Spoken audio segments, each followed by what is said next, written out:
things, David, but in sort of, as you're laying out the case for why the book is relevant now, and also why COVID accentuates the need, you talked about these sort of 6 emergent trends that would really brought us to this point. And you also make the point, and actually, certainly from my perspective, I'm absolutely inclined to agree with you that so much of what we're going through now was happening anyway. It's just that the virus has, made it far more significant or happen more quickly. But those 6 trends you were talking about were things like a crisis of identity, a sense of learned helplessness, the return of the artisan, the opening of knowledge, the dawn of scalable learning, and the quest for self-determination. This isn't a test, by the way, but I'd love it if you could just sort of walk us through some of those trends and some of the ideas behind the thinking, because I think it really lays out the context of where we're then going to go, which is really about what we can do with some of those things.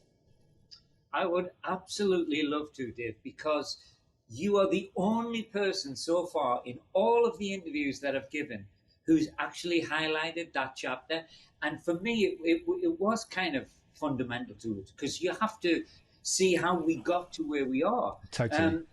So thank you for raising that question. So crisis of identity, I think, as you said, this was already happening. We've had a society whereby you're judged by the work that you do, the job title that you have.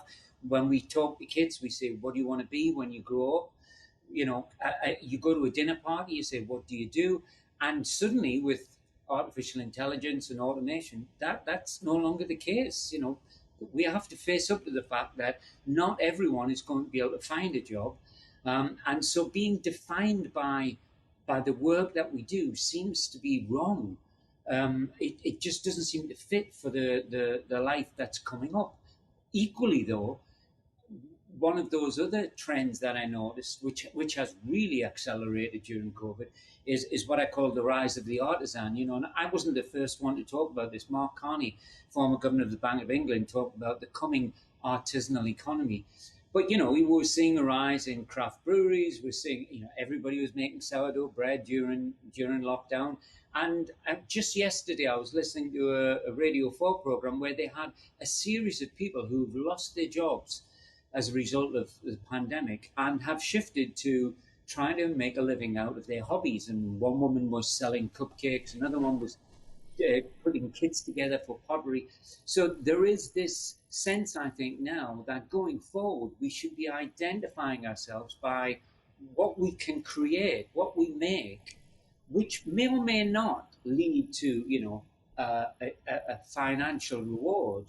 But that's why I like the use of that word occupation now, because it's what we are occupied by. And for many people, that's going to be different things.